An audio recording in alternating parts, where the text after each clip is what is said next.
listeners, to another interesting episode on the BizBlend podcast. I'm your host, Sana, as always, and this is the podcast where business insight meets human depth. In this episode, we are diving into a truly integrative conversation today, one that goes beyond metrics and marketing. And listeners, uh, please meet my guest, Dr. Dorothy Martin-Neville. Dr. Dorothy, welcome to the show. Hello, thank you very much. So, listeners, let me share a bit about Dr. Dorothy with all of you. She's a clinical psychologist, a pioneer in complementary healthcare in the US, an author of Spiritual First Aid for Emotional Hurts. Now, with over 4 decades of experience, she brings a rare fusion of business acumen, psycho spiritual insight, and mind body healing.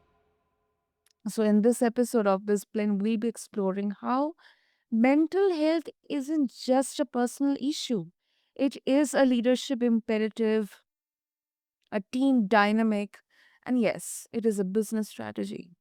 So, whether you are building a culture, recovering from burnout, or simply curious about the deeper causes of workplace stress and illness, this is an episode you won't want to miss. So, with that, Dr. Dorothy, you have been a pioneer in blending psychology with complementary healthcare. I mean, since the early 1980s.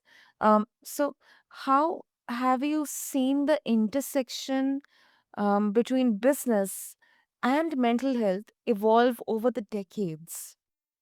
What I've seen is an acceptance that there is a connection evolving over the decades. Years ago, there was a belief that mental health was really about pathology. If you were schizophrenic, if you were manic depressive, if you had some severe a psychiatric disorder, then your mental health wasn't good. Other than that, everything was just life. That life, you're depressed, that's life. You're extremely anxious, that's life. You're obsessive compulsive, that's life. And so there wasn't a recognition of how important it is to be at peace, to Mm. be out from under stress, out from under depression, to be able to function, the importance of creativity, the importance of balance has become something that certainly isn't universally accepted, but is much more accepted than it ever was. That we truly need to look at living a life that the more balanced we are, the more at peace we are, the more creative we get to be. Because creativity is limited when we're under acute stress. Mm. That definitely makes sense. I think many businesses they do offer now um, mindfulness or therapy options, stipends. But um, do you think, Dr. Dorothy, are those truly integrated or they're still like performative? In what sense? I think that the more integrated we are in understanding that every one of us has a purpose here. Every one of us has something that defined that we are came here to do, that we are walking this planet to do. When we can acknowledge that, we start looking at not doing a job because we need a job. We start looking at what is it that causes me to wake up feeling passionate about something? What is it that causes me to wake up really excited about what I'm going to do today, about the transitions I'm making, about the shifts in my culture that I'm making or in my business or whatever it may be. Uh, Mm. when we are doing a job, we are in discipline, we are coming from will, we are coming from um, obligation. It's much more intellectual. Okay. When we are doing something that allows us to feel really good about who we are in our own skin, we do things from a very different place. We Mm. we really because our heart and our soul or our essence, whatever, is invested in it, we approach it from a way that allows us to be truly present. And think about some things you've done with your life personally. There are some things you've done that just let you know you were in the right place at the right time doing the right thing. Mm. And there are other things you've done that you know were appropriate or expected. They feel completely different. Yes. And the ones that were simply expected, you did it, you may have done it beautifully, very well. But the ones that you did because it made you feel so much more of who you really are, your creativity, your generosity, your compassion, your expansion, this much larger energetic footprint showed up. And I think that we're all called to find what is it that brings that larger energetic footprint up for us? What is it that Mm. calls me to take more risks than I would normally take? What is it that calls me to jump into something and really fly at it? And it's just so different.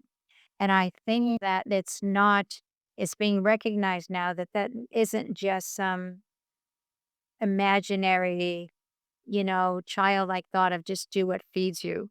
That's not what I'm talking about. In the Mm. world right now, there is so much need. There is so much in business. There is so much need in social services. There is so much need in humanity. And some people, they can get involved in farming and in creating a Mm. massive farm that feeds many other farms. Some of us train the trainers, if you will. Some farmers just have their farm and they sell their products. Some farms are so expert at what they're doing, they're training other farmers in what to do, right? So each one of us is called to something different. Each one of us does it differently. And if you're somebody who's here to train others how to do their business, you have to take ownership in that. That's your leadership. That's what you're called to do. And that's also what excites you. Whereas for somebody else to have that responsibility, it would be a horrific amount of burden, a horrific amount of responsibility. And not that they couldn't do it, but the price they would pay is huge. Their physical health suffers and everything else suffers. So it really comes down to, are we willing to take the time to discover what we're really called to do? And are we willing to develop the skill sets needed to do it well, to do it effectively, and to make a big difference in the world? Mm. No, that absolutely makes sense, Doctor. You you know connected with this, you talk about the psycho spiritual causality of physical disease. Correct. Um, so in high stress business environment, what are the subtle signs leaders often miss that may signal deeper psychological or spiritual dis-ease? What I would suggest is that we are far more aware than we want to be sometimes. We notice that our body just doesn't feel right. Something doesn't feel an alignment. Something is not right. And what we tend to do then is become busier so we don't notice. We can work harder at something or to keep ourselves distracted from having to deal with what's going Mm-hmm. on. I think if we to me, the value of meditation or prayer or mindfulness, I don't care what it's called, reflection, whatever it is for somebody's bait system. When we take the time to stop, we take the time to be present to ourselves. Yeah. We begin to recognize that I don't feel right in my body. Something doesn't feel right. I don't know what it is, but something doesn't feel right. When we take the time to listen to that, to notice that, and to deal with it in the immediacy, we get to see that every disease and disorder that takes place in our body does so at a time of high stress. Mm. So if we notice that this is out of balance and we stop to notice it's out of balance, what ends up happening is not only are we looking at what's going on in our body, we're Mm. also looking at what's going on in my life that's causing my body to be out of balance. And we're walking through life far more conscious, far more aware, and where we may have been able to ignore the stress we're under. We may be able to have ignored that we're being called by the universe, if you will, to make some Mhm. decisions that we don't want to make. If we start recognizing I'm not feeling good, we also have to realize what's going on that's helping me feel this way.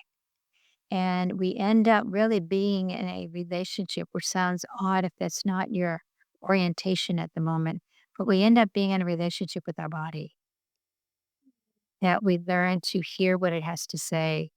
We learn to recognize that there's something that's not working, it's something that's not right. And we start to deal with it. And we start to allow our body to govern how much we push, to govern how much we keep going, to make things work and stop Mm. coming from a place of will that and I'm not for a moment saying don't be strong-willed. What I'm saying is that when we just come from a place of push, we end up paying a very high price. Yeah, I agree. I 100% agree. And specifically, I just want to stress on burnout. I often see burnout treated, let's say, with time off, or some kind of work life balance discussions, but not from a deeper, like a systemic or a spiritual one. So how do you suggest, Dr. Dorothy, leaders can reframe this, especially if we talk about burnout? Burnout, you could take 12 years off and it's not going to help you if you don't look at what's really going on. When you are burnt out, it's because you have been working from a place of forcing yourself to do what you really are not prepared to do, forcing yourself to do what other people's expectations are of you. When you move into a very different place, and there are certainly times when you're in a big family and somebody is ill and you really don't want to spend time to go to the hospital. You really don't want to spend time to take them to see the doctor. And yet you have to decide at that point in time, I've got so much more to do at the office, but I also want to take them in. Then you can just enforce go, okay, God, I'll take them in, get that over with, get back. I could go to the thing. And you're in this angst the whole time. Or you sit and you make a decision. What I'm going to do is I'm going to work an extra hour tonight to make up for the time I need to take to truly be with somebody I want to take into the hospital. Mm. And so now you've made a decision that I feel pressure taking time away when I've got so much to do. But let me step back a moment because I can feel the pressure in me. And no matter which choice I make, it's going to feel like the wrong choice. And we live our lives, some people, with always making the wrong choice. No matter what choice we make, it's the wrong one. What instead if we found a way to make two right choices? That I will work an extra hour when I get back, but I'm not going to feel good about me if I don't take her into the hospital. I'm not going to feel good about me if I'm not nurturing and compassionate at this moment. And then what I will do to support me, I will work later to take the pressure off of me about my work that's falling behind. Now we've been forced to stop and recognize what's even more important than helping others is if I don't take care of me, of my health, of Mhm. mindset, of the stress in my body, because that stress in my body creates dis-ease, an unhealthy spiritual belief. that I can never win. I'm never going to get this right. No matter what I do is wrong. That's a spiritual belief that Yeah. creates emotional dis-ease, which creates energetic dis-ease and physiological dis-ease. So if I can stop and say, wait a minute, let me find a way where everybody wins. It's not the best solution. The best solution is nobody's ill and I can just do my work. But right now, that's not an option. So, considering what is, what's my best solution in which everybody wins? I win because I'm taking this person to the doctors or to the hospital. They win because they don't have to go alone. I also win because I'm going to be working later today, so I feel comfortable about that, that now my life is in balance again. And now you go at peace to the doctors or to the hospital, and then at peace bringing that person home, then at peace going back to work and doing what needs to be done. And obviously, this is just an example. But it's recognizing that too often I see people putting themselves in positions where no matter what choice they make, they're going to feel that it's the wrong one. There's no way that supports your emotional health. There's no way that supports your physical health. Mm, yeah. And Dr. Dorothy, from your experience, and this is something very critical, not very much discussed, especially in the professional settings. When we talk about unresolved emotional hurts, how do they show up in team dynamics or leadership behavior or even organizational stagnation? My goodness. When you haven't dealt with an Mhm. emotional hurt, say from childhood, you're living in defense. And when Mm, you live in defense, it's let's just I'll make up an example. My mother didn't love me, or my mother was cruel and abusive to me, or my mother favored my brothers and not me, right? And mhm, so now we end up going through life believing we're not worthy. And so either we spend our entire adulthood trying to prove we are worthy. And when you're proving something, you can't be authentic, you can't be real because you've got a point you have to make. And so everything, whether it's conscious or not, everything about you is overworking, overdoing, over whatever in order to prove your worth. If you already dealt with that wound and you realize that had nothing to do with you, perhaps your mom had enough love to give to 4 children, but she had 6, and she was burnt out and had nothing left to give the younger 2, or the middle 2, whatever the case may be.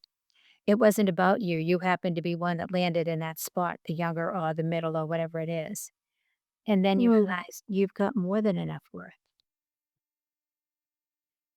and then you have the ability to start exploring so much more about you that you've not noticed because you were so busy trying to prove your worth. When you don't have to, you can sit back in business as a leader and say, wait a minute, I realize when I look back over my work history now, in my companies, I've always exceeded what my expectations were for me. In my mhm, company, I always found that my leaders believed in me, that my leaders gave me more and more responsibility because I was very good at what I did, or I was very good at problem solving, or I was very good at whatever the strength, your strength is. And when that's the case, you're no longer living in the impact of that wound from your childhood. What you're doing is you're now in relationship with yourself. You've healed that wound. Not that you've forgotten about it, but you no longer let that wound impact your life. mm, And so now you can recognize you've got great value, which is why you've succeeded the way you have. And when you start owning that, you find that you start reaching higher. You start having permission to have even more ambition. You have permission to have a far greater energetic footprint, to have greater impact and influence in your life or in the world. You have a far better, um, more freedom to bring creative thought into your organization to perhaps come up with different products or different ways to use different products or different ways to create a healthier team or to create a healthier culture in your organization. Because now you're not focused on a wound that you had. You're now healthy and present in your life with all of you is present. And you now have the ability to really change the organization you're working for or your own organization if you own it, because there's much more freedom, there's much more aliveness within you. I agree. I agree. But- and this is so relevant because team, they sometimes mirror their leaders' unspoken wounds as well. Um, and so, is it safe to say, Dr. Dorothy, that business culture is a reflection of internal conflict, maybe within the leader themselves, or maybe among the team members or within the team members? Oh, it will be. It will be. Which is why it's so important to bring somebody in if the team is having issues to help the team. Sometimes it's one person on the team who doesn't really fit the culture of the team, and unfortunately, many companies hire people because of their skill set without Mhm. assessing will they fit the culture of this company. So you have to have people who fit the culture, which means the company has to know the culture it wants. And does this person fit the culture? And if they fit the because if let's just say your company's culture is the customer is always right. And then you hire somebody who is a great technician, but who believes the customer is a pain in the bottom. The customers are too demanding and they never know what's going on. Now you've got somebody who isn't going to be really working in alignment with everybody else and they're not going to fit in. And there's going to be a lot of antagonism. Then you're going to get divisiveness within the team and it doesn't work because then the issues show up all over the place. And so Mm. it's really looking at, do we all match the culture of what this organization is about? Um, when the team, we all have issues and we all came from human parents that were limited. We are all human beings who are limited, but our issues don't need to affect our lives. We can deal with them so that their impact is minimal.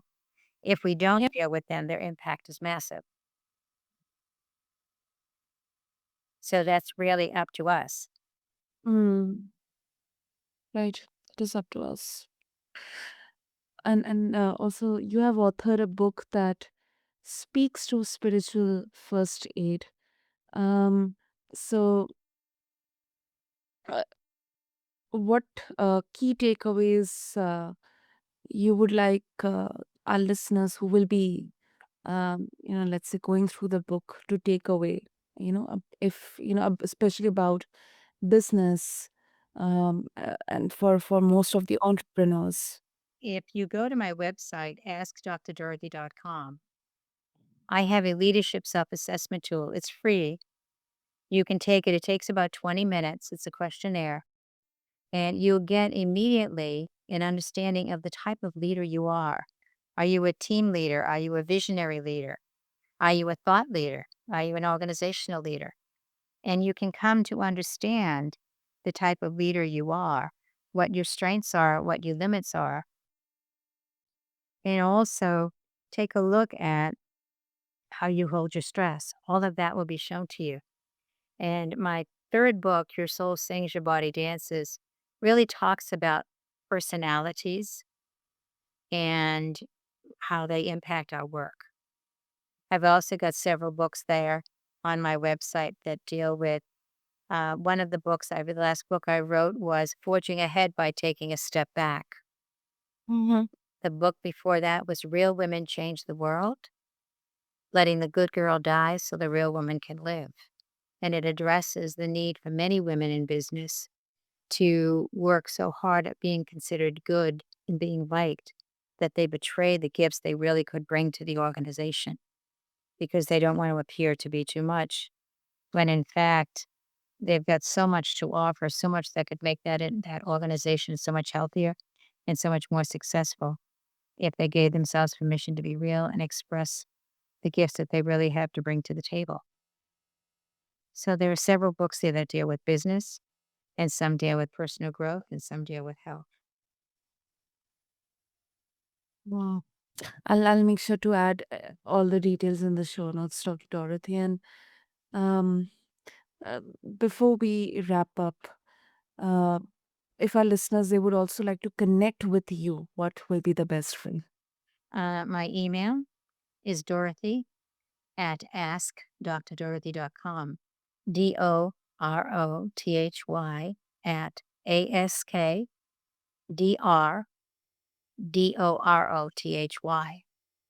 And they could send me an email at any point in time, or they could connect with me on LinkedIn and connect with me through LinkedIn. Either one of Wonderful. those would work beautifully. Great. I'll make sure to add the links and the details once again in the show notes. And Dr. Dorothy, really such an insightful, grounded, real world application worth of conversation this was. So, thank you so much for reminding us that business isn't just about profit margins or numbers, it's about people, purpose, and healing the hidden layers that definitely shape our behavior. Thank you. You are so welcome. Thank you very much. Have a great day. So, to all the listeners out there, if you found today's episode thought provoking, don't forget to connect with Dr. Dorothy and check out her assessment, check out her website. Just refer to the show notes along with this episode. And also, don't forget to subscribe, share, and leave a review. And most importantly, overall, consider this: what unseen emotional patterns might be influencing the way you lead? So, with this question, I wrap up this episode of BizBlend. Until next time, keep blending strategy with soul right here with me, your host, Sana. Thank you.